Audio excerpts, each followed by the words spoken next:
ओम शांति। कल प्रातः क्लास चल रहा था 23 दिसंबर 1967 का।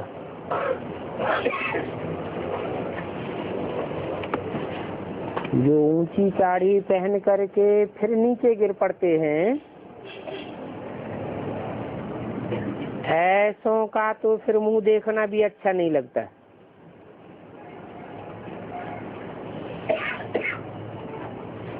23 दिसंबर 67 की वाणी का तीसरा पेज। अंदर में समझते हैं इनकी अवस्था कैसी हो गई है। कोई कोई तो बहुत अच्छी सर्विस करते हैं। तुम कन्याओं ने ही भीष्म पितामह आदि को बाण मारे हैं।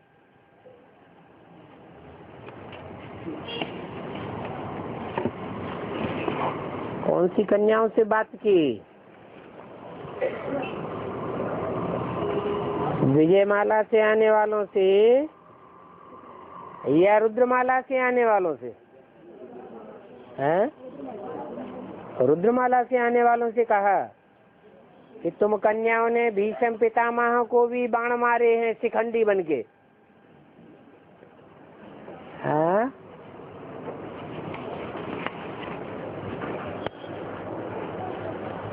बोलो।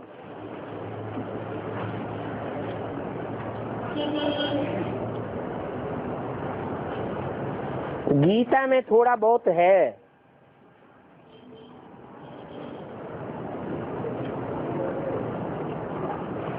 भागवत तो एकदम झूठा कहेंगे।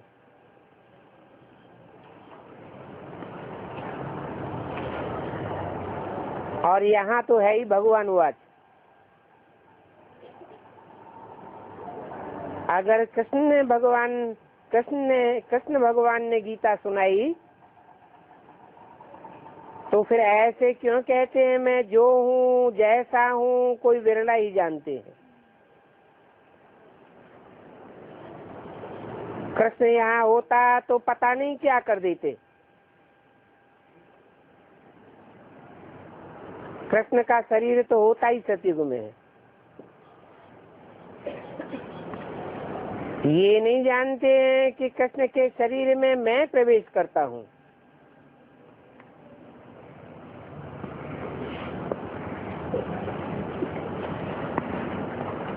आत्मा तो वही है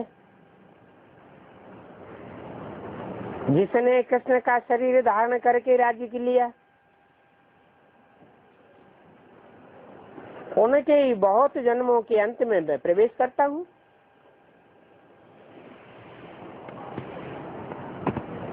अगर कृष्ण हो तो उनके आगे तो सब झट भाग आवे।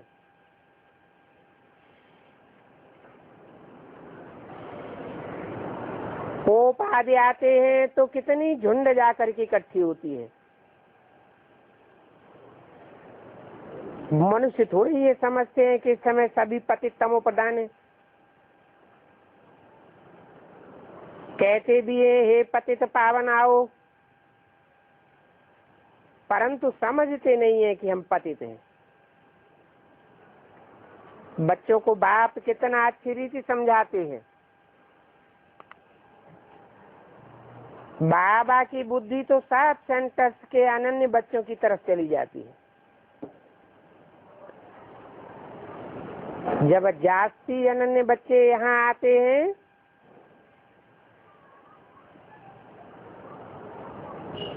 तो फिर यहाँ देखता हूँ, नहीं तो बाहर में बच्चों को याद करता हूँ। उन बच्चों के आगे ज्ञान डांस करता हूँ, क्योंकि मेजॉरिटी ज्ञानी तो आत्मा होती है। तो उनके सामने ज्ञान डांस करने में बहुत मजा आता है। भक्ति मार्ग के तो कितने ढेर शास्त्र हैं। उन 7 शास्त्रों में अगड़म बगड़म लिख दिए। वो तो जन्म जन्मांतर भक्ति करते आए। ज्ञान क्या चीज होती है ये कोई भी समझते नहीं है। बाप कोई नहीं जानते। गुरु लोग अपन को कितना अथॉरिटी समझते हैं। पुरुष भी स्त्री का पति और गुरु उधर अपने को पति समझते हैं। कहते हैं हम जो कुछ कहें सो तुम करो। अभी देखो बच्चियों पर कितने अत्याचार होते हैं। कल्प कल्प सहन करना पड़ता है। ज्ञान में आने से भक्ति छूट जाती है।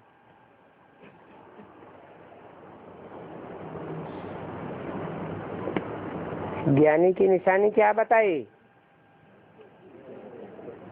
जितना जितना ज्ञान में गहरा जाता जाएगा उतना उतना भक्ति के संस्कार छूटते जाएंगे। घर में समझो मंदिर है, स्त्री पुरुष दोनों भक्ति करते हैं। फिर स्त्री को ज्ञान की चटक लग जाती है और भक्ति छोड़ देती है तो कितना हंगामा हो जाएगा।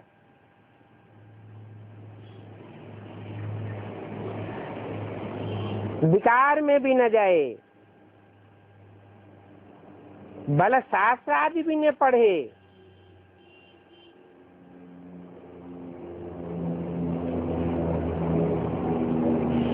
परंतु भक्ति जरूर करे, नहीं तो झगड़ा हो जाएगा। इसमें विघ्न बहुत पड़ते हैं और सत्संग आदि में जाने से कभी रोकेंगे नहीं।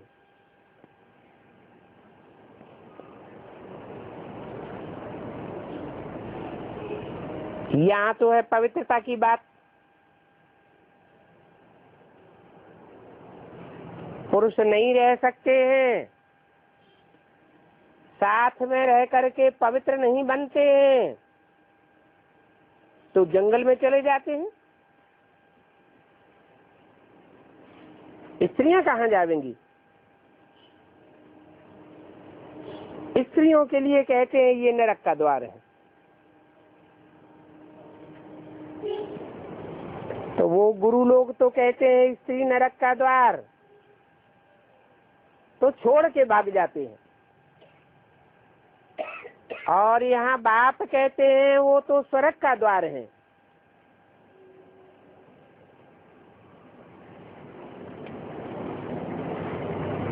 तो इसे कहने का, दोनों के कहने का प्रूफ क्या हुआ? वो मनुष्य गुरु कहते हैं स्त्री नरक का द्वार, और बेहद का बाप आकर के कहते हैं स्त्री स्वर्ग का द्वार। तो दोनों के कहने का प्रूफ कैसे साबित हो? हैं? वो तो जब खुलेगा तब खुलेगा, अभी तो कहने की बात है। कथनी और कहनी एक होनी चाहिए। वो गुरु लोग कहते हैं स्त्री नरक का द्वार, तो छोड़ के भाग जाते हैं। नरक के द्वार में कौन जाना चाहेगा? जब बुद्धि में बैठती है बात कि ये स्त्री ही नरक का द्वार है, तो छोड़ देते हैं। और यहाँ बाप कहते हैं नारी स्वर्ग का द्वार है, तो छोड़ेंगे या साथ में निभाएंगे? वो छोड़ के भाग जाते हैं।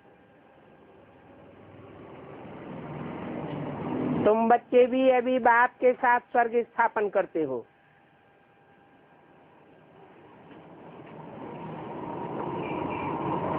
इससे पहले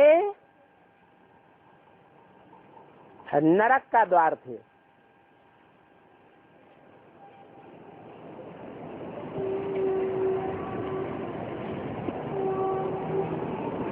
कोई स्त्रियां ऐसी होती हैं जो नरक का द्वार खोल करके बैठ जाती हैं।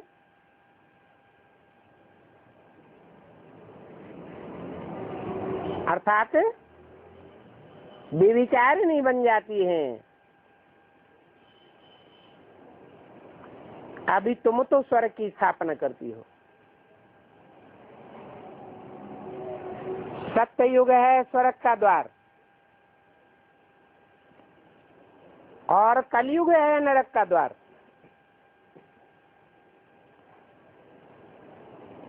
ये समझ की बात है।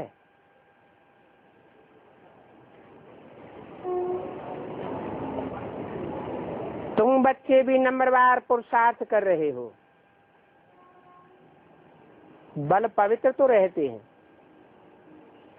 बाकी ज्ञान की धारणा नंबरवार होती है। तुम तो निकल करके आए यहाँ बैठे, परंतु अब तो समझाया जाता है कि घर गृहस्थ व्यवहार में रहते पवित्र रहना है।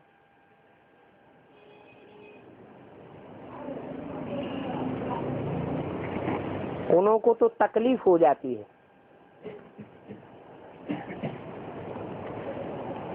यहाँ रहने वालों को तो कोई तकलीफ नहीं है। क्यों? है?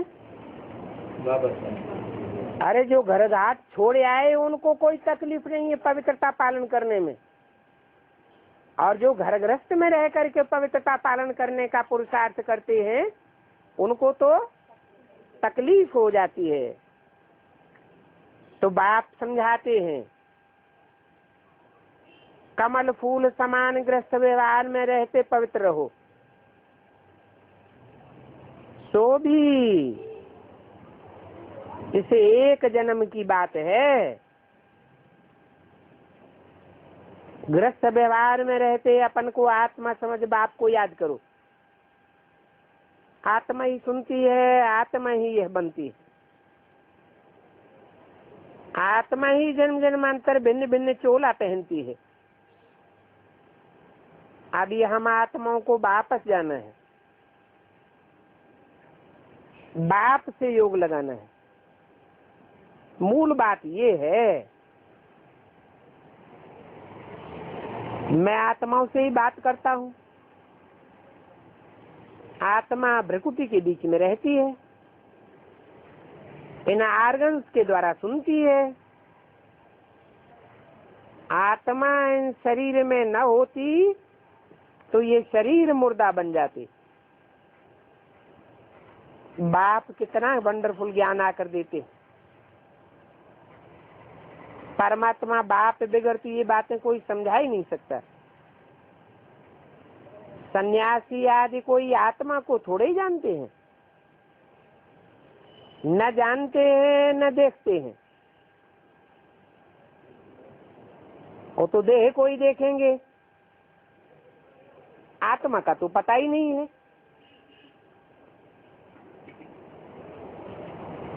वो तो कह देते हैं आत्मा सो परमात्मा। यहाँ फिर कहते हैं कि आत्मा में लेप छेप विकारों का लगता है, संग के रंग का लेप छेप लगता है, और वो कहते हैं कि आत्मा में लेप छेप लगता ही नहीं।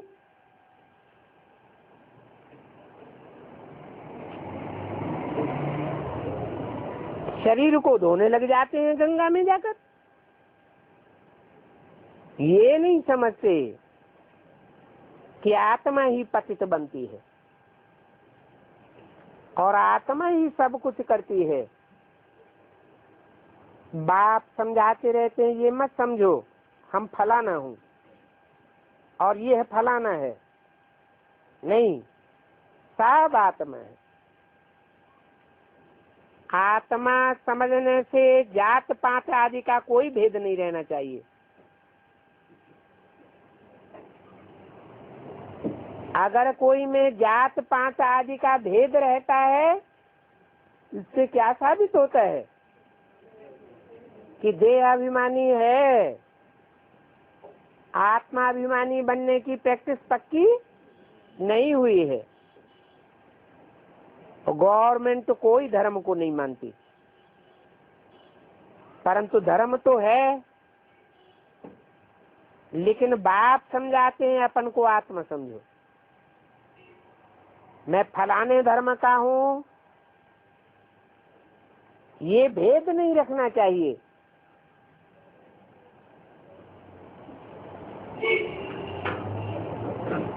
तो कौन सी धारणा में रहना चाहिए? आत्मा की धारणा में रहना चाहिए। ओम शांति।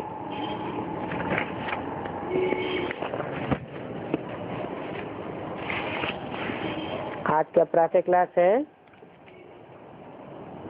24/12/67। रिकॉर्ड चला है ओम नमो शिवाय। रूहानी बाप जिनकी महिमा सुनी, वो बैठ बच्चों को पाठ पढ़ाते हैं।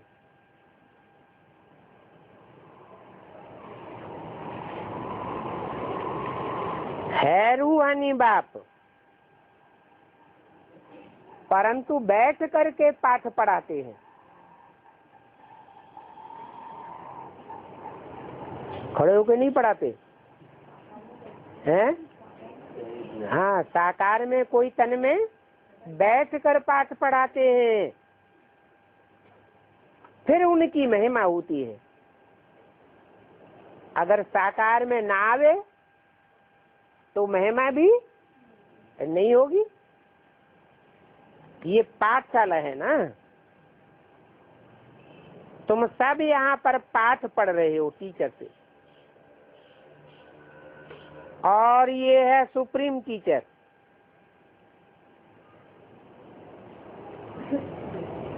सुप्रीम टीचर किसको कहा जाता है? सुप्रीम टीचर कहा ही जाता है जो सबको पढ़ाई पढ़ाए, लेकिन उसको कोई पढ़ाई पढ़ाने वाला न हो, उसको ही परम पिता परमात्मा कहा जाता है।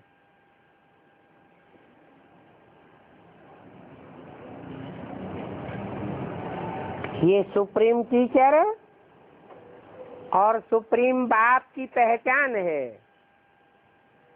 क्या पहचान बताई? वो सबको पढ़ाई पढ़ाने वाला है, परंतु उसको पढ़ाने वाला, समझाने वाला कोई नहीं है। परम पिता तो रूहानी बाप को कहा जाता है।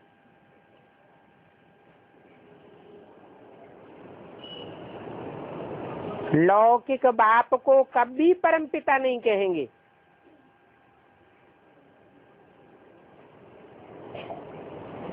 क्यों? लौकिक बाप को जन्म देने वाला कोई न कोई लौकिक बाप जरूर होता है, परंतु रूहानी बाप को जन्म देने वाला कोई भी नहीं है। अभी हम पारलौकिक बाप के पास बैठे हैं। कोई तो बैठे, कोई तो मेहमान बन करके आते हैं। तुम समझते हो कि हम तो देही बाप के पास बैठे हैं वर्षा लेने के लिए। तुमको अंदर में कितनी खुशी होनी चाहिए। मनुष्य तो विचार चलाते रहते हैं। इस समय दुनिया में सब कहते हैं कि दुनिया में शांति स्थापन हो, परंतु विचारों को ये पता ही नहीं है कि शांति चीज क्या है। क्या चीज है? अशांति क्या चीज है?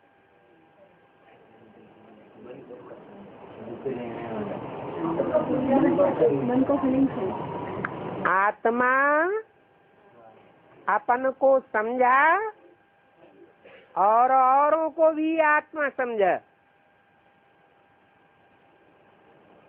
तो आत्मा शांत स्वरूप अनुभव होती है।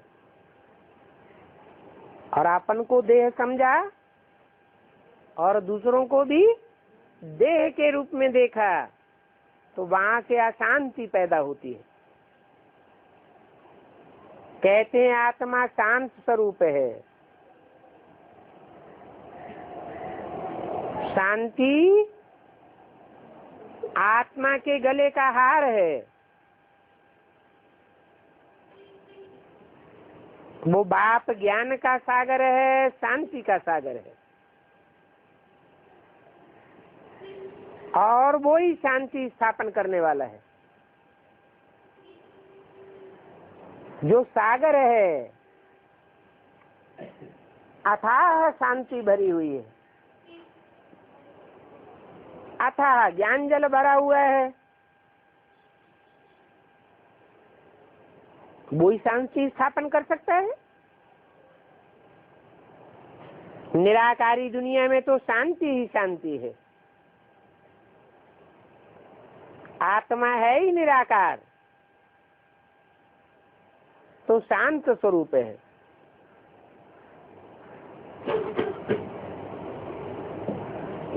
तो सतयुग में साकार में आत्मा नहीं आती क्या है? साकार में आती है, फिर वहाँ अशांति हो जानी चाहिए। हाँ, क्योंकि यहाँ हम प्रैक्टिस करते हैं, वो अंत समय हमारी प्रैक्टिस पक्की हो जाती है। कोई कितनी प्रैक्टिस करते हैं, कोई कम करते हैं, कोई जास्ती करते हैं। जो जास्ती आत्मिक स्थिति की प्रैक्टिस करते हैं वो 21 जन्मों तक पूरा शांत रहते हैं। कम प्रैक्टिस करते हैं तो शरीर धारण करते भी सतयुग त्रेता में कम जन्म की शांति मिलती है, बाकी परमधाम पड़े रहते हैं।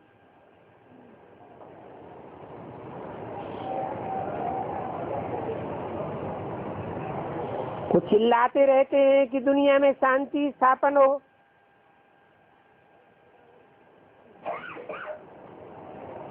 चिल्लाने से शांति स्थापन होगी क्या? कैसे स्थापन होगी? जब आत्म की स्थिति में स्थित होंगे तो शांति स्थापन होगी। दुनिया में कोई शांत बने या न बने, लेकिन हमें अपन को आत्म की स्थिति में स्थित करना है। हम आत्म की स्थिति में स्थित हो जाएंगे तो हमें शांति का अनुभव होने लगेगा। बल दुनिया में कितनी भी अशांति होती रहे, प्रैक्टिस की बात है।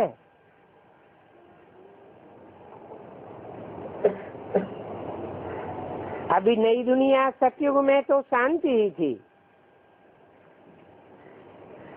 उस समय एक ही धर्म था।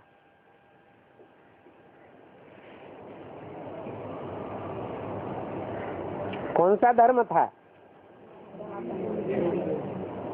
देवी देवता सनातन धर्म नाम दिया हुआ है। माना सिर्फ देवता ही सनातन धर्म का नहीं था, उसके साथ साथ देवी भी सनातन धर्म की थी। उससे पुराना कोई और धर्म होता नहीं है।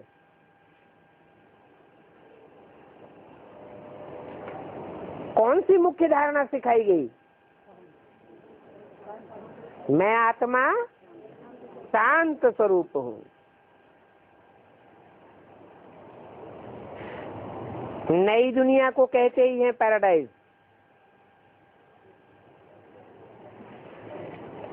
स्वर्ग, बैकुंठ, मुसलमान लोग कहते हैं जन्नत। देवताओं की दुनिया थी।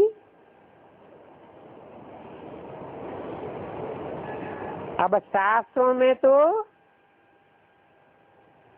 देवताओं की दुनिया भी दिखाते हैं और देवताओं की दुनिया में अशांति भी दिखा देते हैं।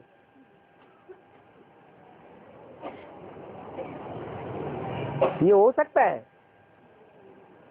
कि जहाँ देवताएं हो वहाँ देवताओं की दुनिया में अशांति हो? तो शास्त्रों में कहाँ की बातें दिखाई है? अभी ब्राह्मण तो देवता बनने वालों की बातें बताई हुई है।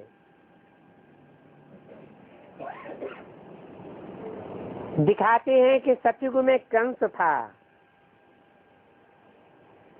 हिरण्यकश्यप था,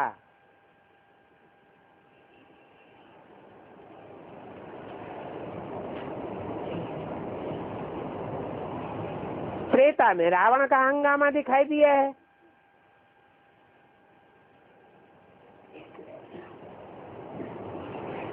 सभी जगह पर अशांति ही अशांति दिखाई दी है। तो ये शास्त्र में सब बातें कहाँ की दिखाई हुई है? 5000 वर्ष का ड्रामा इससे साबित होता है कि 5000 वर्ष के ड्रामा की शूटिंग चलती है, संगम युग में रिहर्सल होती है। मनुष्य बेचारे कितना घोर अंधियारे में है, और बेहद के बाप को पुकारते भी हैं।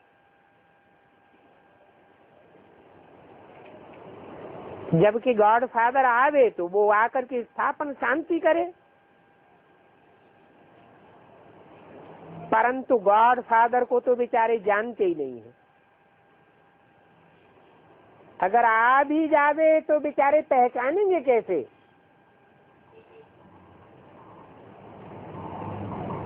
शांति तो नई दुनिया में होती है, और शांति देवा बाप तो संगम युग में आता है, जहाँ अशांति भी है, और जब संपन्न स्टेज में ब्राह्मण पहुंचेंगे तो शांति भी होगी।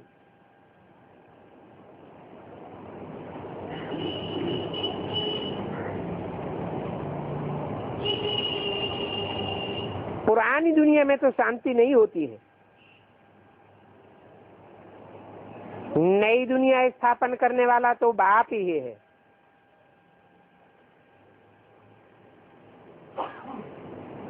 उनको ही पुकारते हैं कि आकर के पीस स्थापन करो।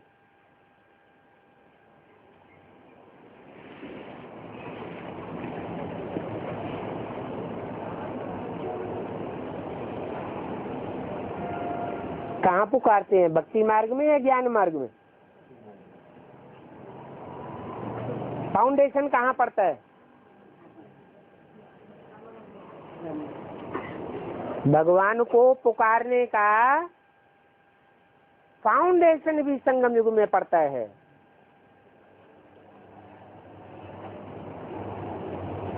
तो जरूर पुकारने वाले जानते होंगे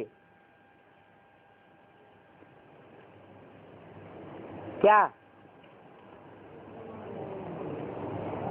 है कि बाप प्रैक्टिकल में नई दुनिया की स्थापना कर रहा है, शांति की दुनिया की स्थापना कर रहा है। वो ही एक है जो शांति की दुनिया बनाने वाला है। इसलिए एक बाप को ही बुलाते हैं। तो बाप कहते हैं कि पहले तो पवित्रता की बात पक्का करो।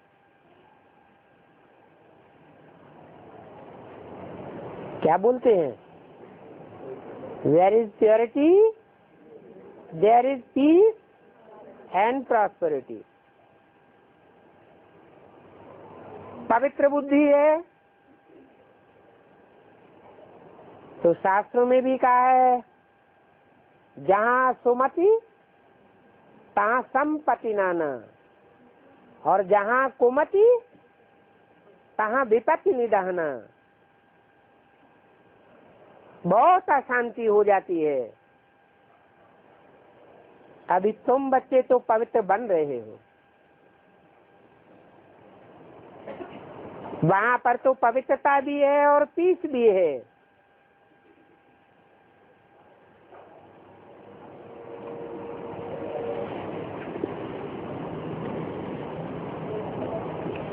हेल्थ वेल्थ सब है,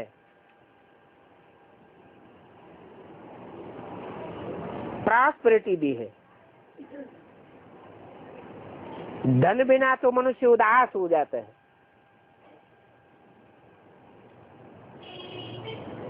तुम यहाँ पर आते ही हो इन लक्ष्मी नारायण जैसा धनवान बनने के लिए। ये लक्ष्मी नारायण तो विश्व के मालिक थे ना।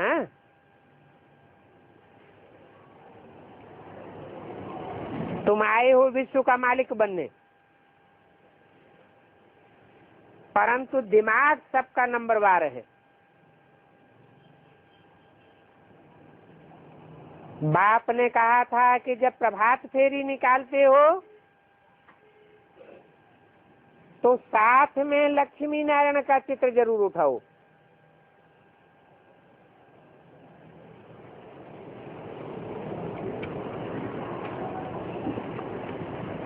लक्ष्मी नारायण का चित्र साथ में उठाने की ऐसी युक्ति रचो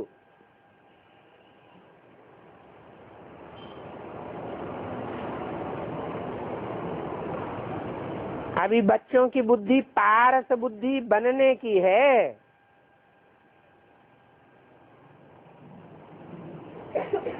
पारस बुद्धि बनने की है, बनने वाली है या बन चुकी है?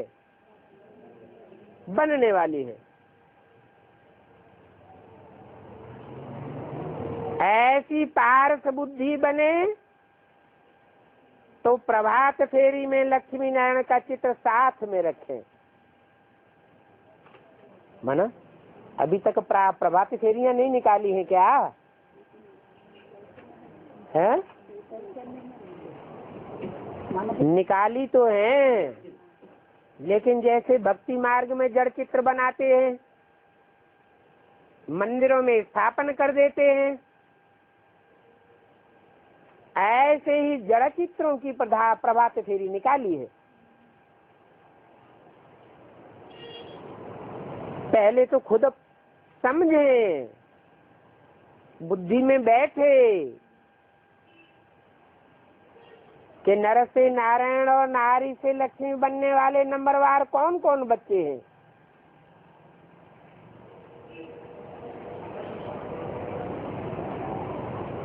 अभी तो सतो और सतो प्रधान तक बुद्धि जानी है।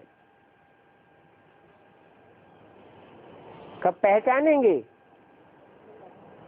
हैं? स्थायी तौर पर लक्ष्मी नारायण कौन है ये कब पहचानेंगे? जब बुद्धि सतो प्रधान बने।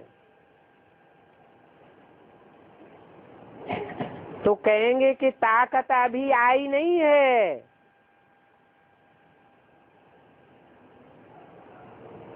ताकत नहीं आई है तो प्रभात फेरी में जड़ चित्र उठाई लेते हैं।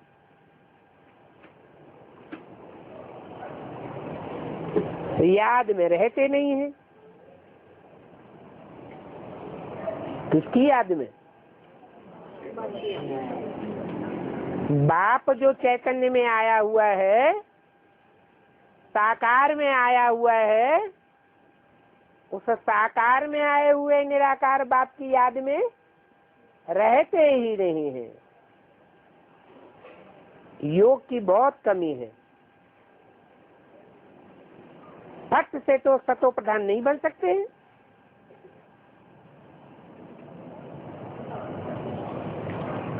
क्यों नहीं बन सकते हैं? क्योंकि घड़ी घड़ी माया बाप की पहचान में ही रोला डाल देती है। अभी अभी तुम कहते हो कि बाप आया हुआ है, और माया रावण कहते हैं कि ये हो नहीं सकता। तुम्हारी बुद्धि को हिलाए देते हैं। तो बुद्धियों को टूट गया ना, तो फट से सतो प्रधान कोई नहीं बन सकते। स्थायी याद में रहते नहीं है।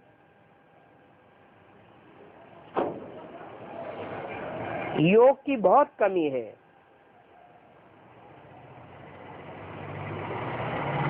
ज्ञान है सेकंड में जीवन मुक्ति।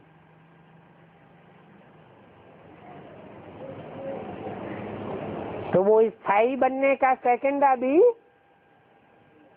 आया नहीं है। वो तो ठीक है,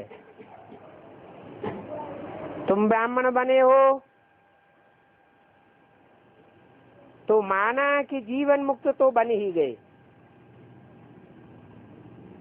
फिर जीवन मुक्ति में भी सर्वोत्तम, मध्यम, कनिष्ठ नंबरवार तो होते ही हैं। जो बाप का बनते हैं तो उनको जीवन मुक्ति मिलती जरूर है।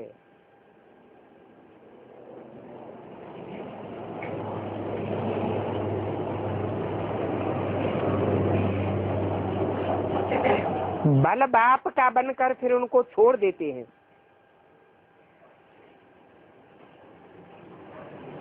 तो छोड़ देने वालों को भी जीवन मुक्ति मिलेगी क्या? नहीं मिलेगी।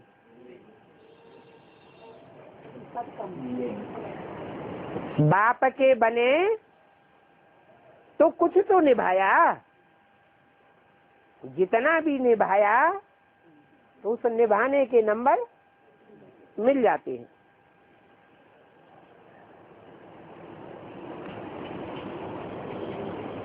तो बाप का बनकर जो बाप को छोड़ देते हैं उनको भी जीवन मुक्ति जरूर मिलेगी।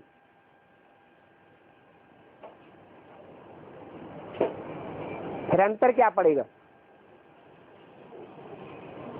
छोड़ दिया जिन्होंने बाप का बनकर उनको भी जीवन मुक्ति मिलेगी, और जो लगातार बाप के बनकर सहयोगी बने रहे उनको भी जीवन मुक्ति मिलेगी। फिर अंतर क्या हुआ? झाड़ू लगाने वाला बन जावेंगे।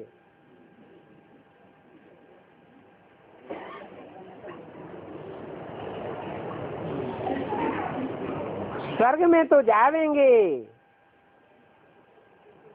परंतु पद कम मिलेगा।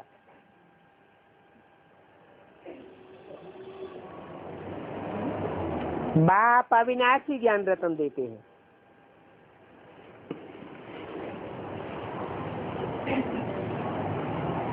उन अविनाशी ज्ञान रत्नों का कब विनाश नहीं होता,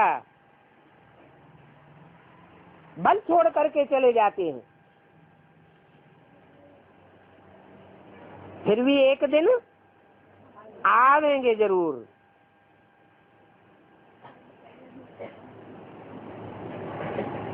बच्चों के अंदर में तो खुशी की डुबडुबी बजनी चाहिए।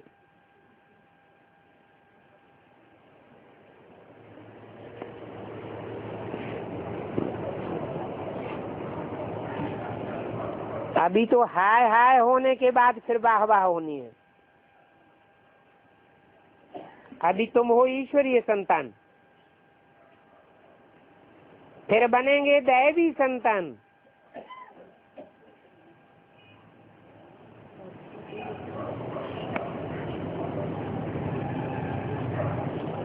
इस समय का ये तुम्हारा जीवन हीरे तुल्य है।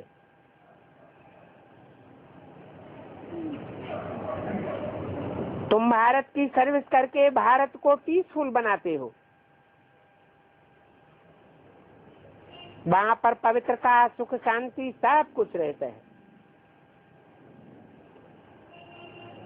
ये तुम्हारा ब्राह्मण जीवन देवताओं से भी ऊंचे है, क्योंकि अभी तुम रचयिता बाप को और सृष्टि के चक्र को जानते हो। कहते हैं कि ये त्योहार आदि जो भी हैं वो परंपरा से चले आते हैं, परंतु वो परंपरा भी कब से शुरू हुई ये कोई नहीं जानते हैं। कब से शुरू होती है ये परंपराएं? है इसी संगम युग में ही इन परंपराओं की फाउंडेशन पड़ती है।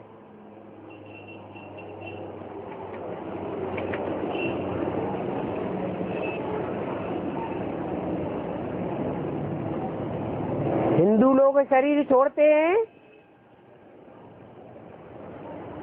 तो उनके शरीर अंत करने की क्या प्रक्रिया है, कौन सी परंपरा है? जलाए देते हैं। और क्रिश्चियन या मुसलमान शरीर छोड़ते हैं तो क्या करते हैं? मिट्टी में गाड़ देते हैं। ये परंपरा कहाँ से पड़ी, कैसे? जो दूसरे धर्म में कन्वर्ट होने वाली आत्माएं पूरा देहभान नहीं छोड़ पाती, पक्की पक्की आत्मिक स्मृति नहीं बना पाती, तो देहभान की मिट्टी में दब करके मर जाती है। उन्हें कुछ समय परमधाम में रहना पड़े, और जो अपने देह अभिमान को पूरा ही गलाए देते हैं भस्म कर देते हैं।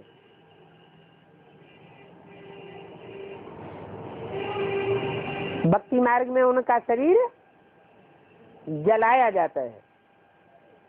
कहाँ की यादगार हुई? वर्तमान संगम की यादगार हुई। तो वो भक्त लोग समझते हैं ये परंपराएं जब से सृष्टि शुरू हुई तब से ये परंपराएं चली आती हैं, परंतु ऐसे तो है नहीं।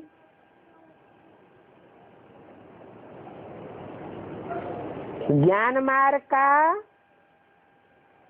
फाउंडेशन डालने वाले और हैं और भक्ति मार्ग का फाउंडेशन डालने वाले और हैं। तुम हो ज्ञान मार्ग का फाउंडेशन डालने वाले, नई दुनिया बनाने वाले हो। सत्य को त्रेता रूपी नई दुनिया में वहां कोई परंपराएं नहीं चलती। फिर जब और धर्म आते हैं, उन धर्मों में जो कच्चे कन्वर्ट होने वाले देवताएं हैं, उनके द्वारा ये परंपराएं शुरू होती है भक्ति मार्ग की।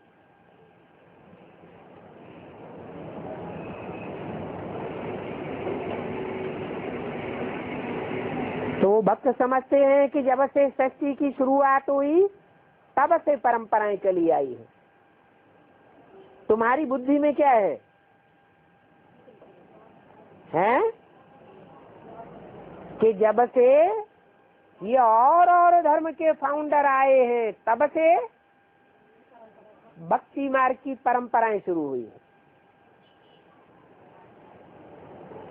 रावण का जलावरण भी कहते हैं कि परंपरा से चला आता है।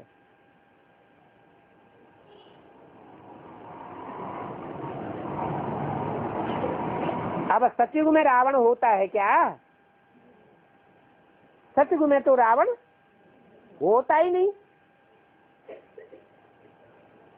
उन्होंने शास्त्रों में लिख दिया है कि रावण कौन सी युग में होता है? त्रेता में रावण लिख दिया है।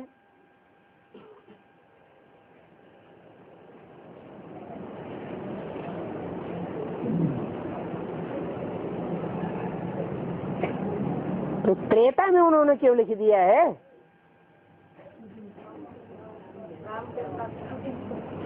रावण का जलाना कौन सी युग में शुरू होता है? द्वापर से शुरू होता है, त्रेता से शुरू होता है।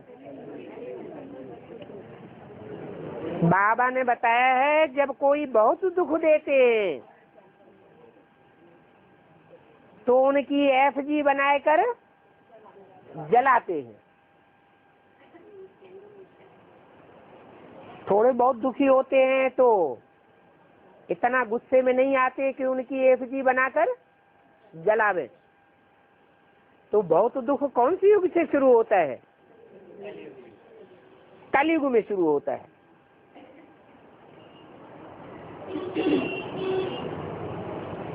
अच्छा, बहुत सुख कौन सी युग में होता है और कम सुख कौन सी युग में होता है? त्रेता में। तो सतयुग का अक्स द्वापर में आता है।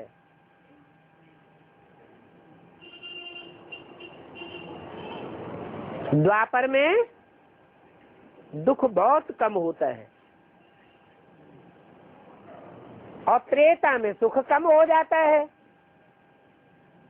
तो कलयुग में उसका अक्स आ जाता है कि दुख बढ़ जाता है। तो कौन सी आत्माएं आ गई?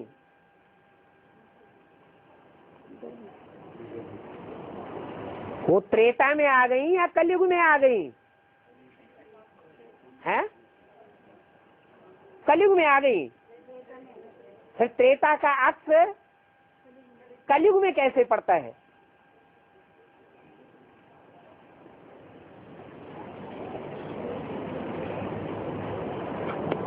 सतयुग में कितने जन्म होते हैं? 8 जन्म 8 नारायण। और त्रेता में कितने जन्म होते हैं? 12 या 13 जन्म। और 12-13 पीढ़ियां होती हैं।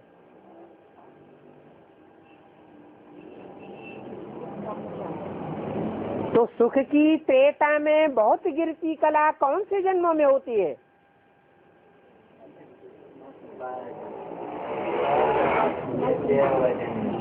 जो त्रेता के 8-9 जन्म पूरे हो जाते हैं तो बहुत गिरती कला हो जाती है सुख की।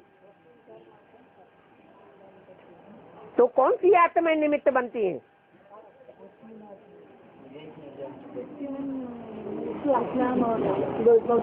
इस्लामी, बौद्धि और क्रिश्चियन। वो स्वर्ग का सुख काट देने के निमित्त बनती है।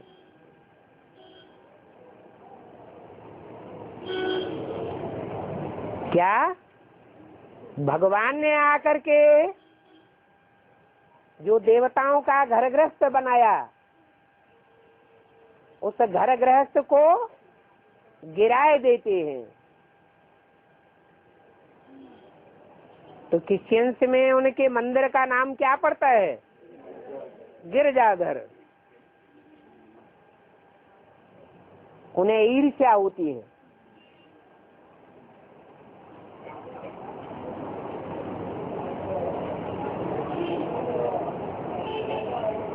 वो गिरती कला के निमित्त बन जाते हैं। क्या सतयुग में इस्लामी, बौद्धि, क्रिश्चियन से नहीं होते कन्वर्ट होने वाले? होते हैं या नहीं होते? होते हैं, परंतु वो आधार मूर्त जड़े हैं। क्या जड़ों में उतनी ताकत नहीं होती है जितनी ताकत बीज में होती है। तो उन्हें इस्लामी, बौद्धि, क्रिश्चियन के भी बीज वो त्रेता में प्रत्यक्ष होते हैं, जो स्वर्ग के विघटन का निमित्त बन जाते हैं। शूटिंग कहाँ करते हैं? संगम युग में शूटिंग करते हैं।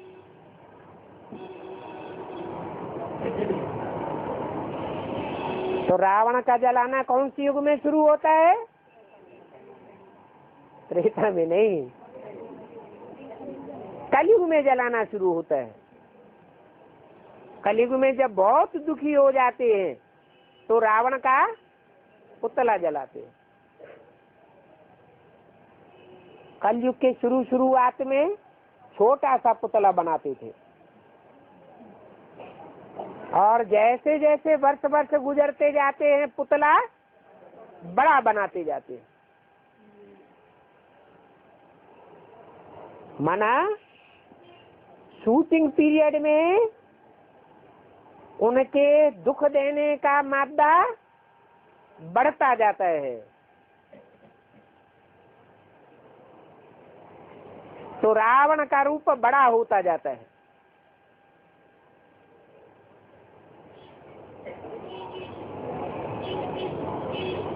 दिखाते हैं सतयुग में तो रावण होता ही नहीं, त्रेता में रावण दिखाया है।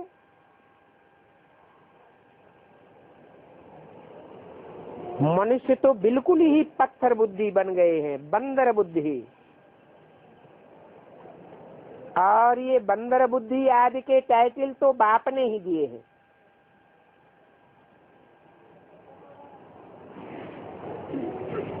काशी में बहुत बड़े बड़े टाइटल मिलते हैं।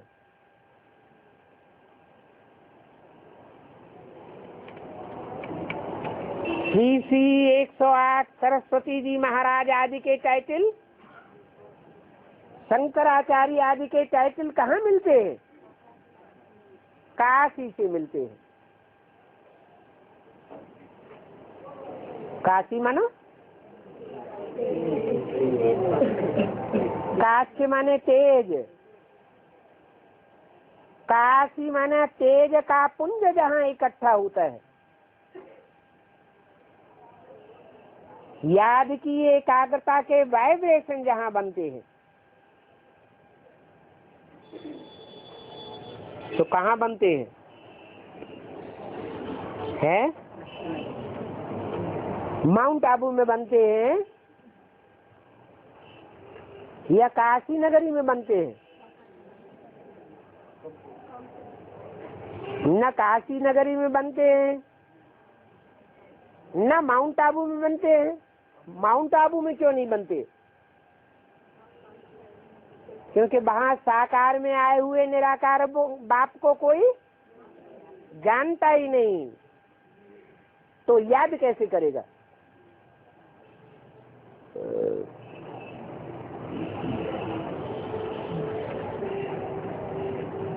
संगम युग में ये टाइटल मिलते तो हैं। गंगा का टाइटल, सरस्वती जगदम्बा का टाइटल कौन बनता है पता तो चलता है ना? नहीं पता चलता। यमुना का टाइटल,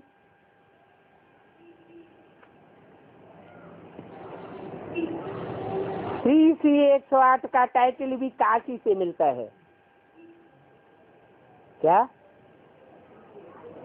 जो 8 के टाइटल हैं वो भी कहाँ से प्रत्यक्ष होते हैं? काशी से प्रत्यक्ष होते हैं। जहाँ काशी होगी वहाँ काशीनाथ भी होगा कि नहीं होगा? होगा। अभी शिव बाबा कहते हैं कि ये तो इन्होंने सारे भक्ति मार्ग के गपोड़े बनाए हैं। जो काशी से 108 का टाइटल लेकर आते हैं,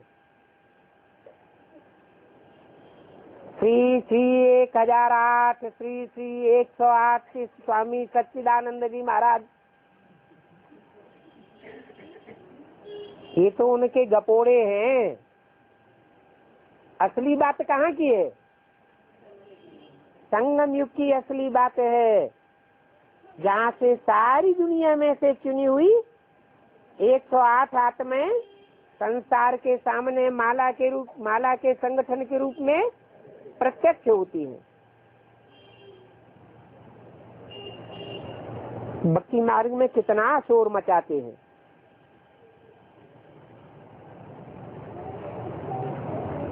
शांति के लिए कितनी कॉन्फ्रेंस आदि करते रहते हैं। शांति पुरस्कार बांटते रहते हैं।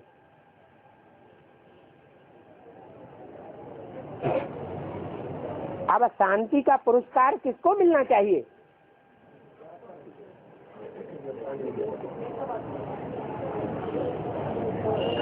शांति देवा ही आकर के शांति स्थापन करेगा ना।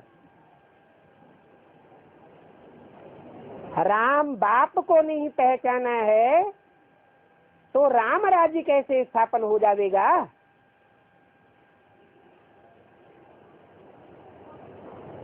बाप को तो जैसे जानते ही नहीं है, जानते नहीं है तो मानेंगे कैसे? है पहले जानना फिर मानना होता है। जानते ही नहीं तो मानते ही नहीं तो नास्तिक ठहरे। 24/12/67 की वाणी का दूसरा पेज। फिर गाते रहते हैं कि परमात्मा सर्वव्यापी है। क्या गीत गाते हैं? घट घट घटते घट घट रमते राम रमैया, सबके दिल में राम रमण करता है। अरे अब सबके दिल में राम व्यापी है या उनकी याद व्यापक हो जाती है? याद व्यापी हो जाती है।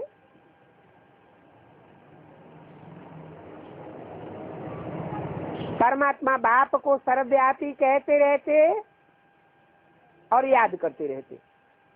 अरे एक व्यापी होगा तो याद आवेगा, बुद्धि टिकेगी एक की याद में, या सर्वव्यापी होगा तो याद आवेगा? एक व्यापी का पक्का पता चले तो बुद्धि एकाग्र होवे। कह देते हैं सर्वव्यापी, फिर बैठ करके भगवान को याद करते हैं।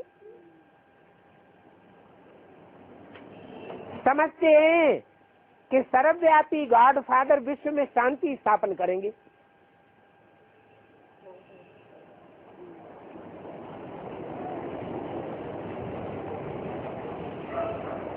अभी बाप कहते हैं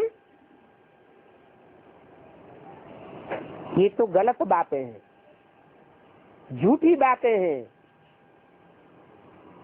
अगर झूठी बात न होती तो क्यों पुकारते हैं कि आकर के रहम करो, हम पतितों को आकर के पावन बनाओ।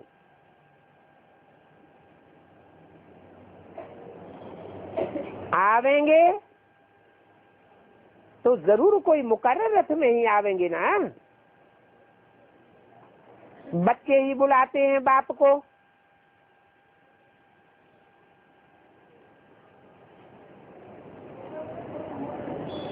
रसगुल्ला जिसने खाया होगा वो रसगुल्ले को याद करेगा, खाया ही नहीं होगा तो रसगुल्ला कैसे याद आवेगा? तो तुम बच्चों ने ही बाप को बुलाया है, और तुम बच्चों ने ही बाप बेहद का जो आते हैं और आकर के बेहद का सुख देते हैं, उस बेहद का सुख का वर्षा पाया है। तुमने बेहद का सुख देखा है ना। बाप कहते हैं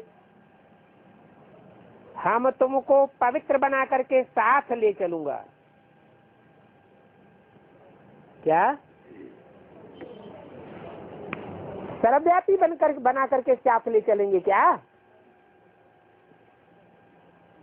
जो पवित्र नहीं बनेंगे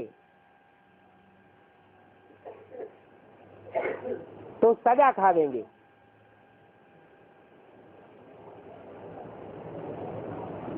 फिर वो साथी की लिस्ट में होंगे या बाराती की लिस्ट में होंगे? साथ साथ जाने वालों की लिस्ट में होंगे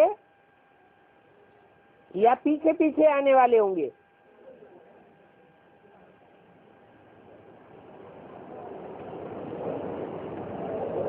पवित्रता की बात में मनसा वाचा कर्मणा पवित्र रहना है। मन के संकल्पों से भी पवित्र बने, वाचा से भी पवित्र बने। कोई ऐसी वाचा मुख से न निकलने पाए जो वाइब्रेशन को विविचारी और विकारी बनाए देवे, और कर्मेंद्रियां भी पवित्र रहें, विविचारी न बनने पाए। एक बाप दूसरा न कोई। मनसा भी बहुत अच्छी चाहिए। इतनी तो मेहनत करनी है कि जो पिछाड़ी में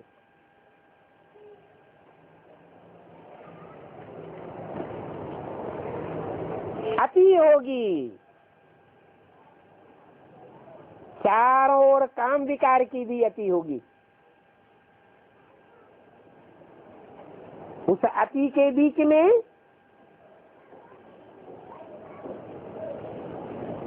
मनसा में कोई भी ख्याल ना आवे,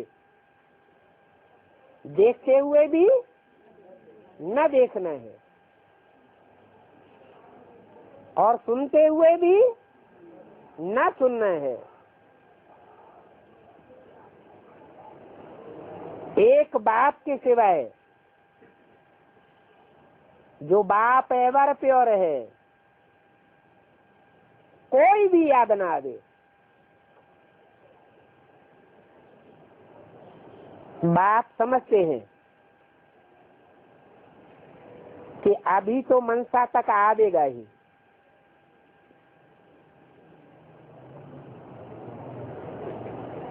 क्या अभी आवेगा, लेकिन जब अंत समय आवेगा तो नंबरवार बच्चे अपनी स्टेज पकड़ लेंगे।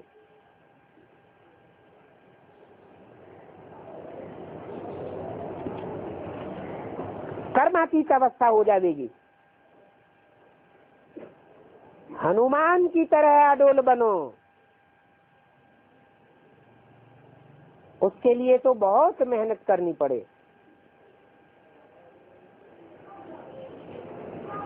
ओम शांति।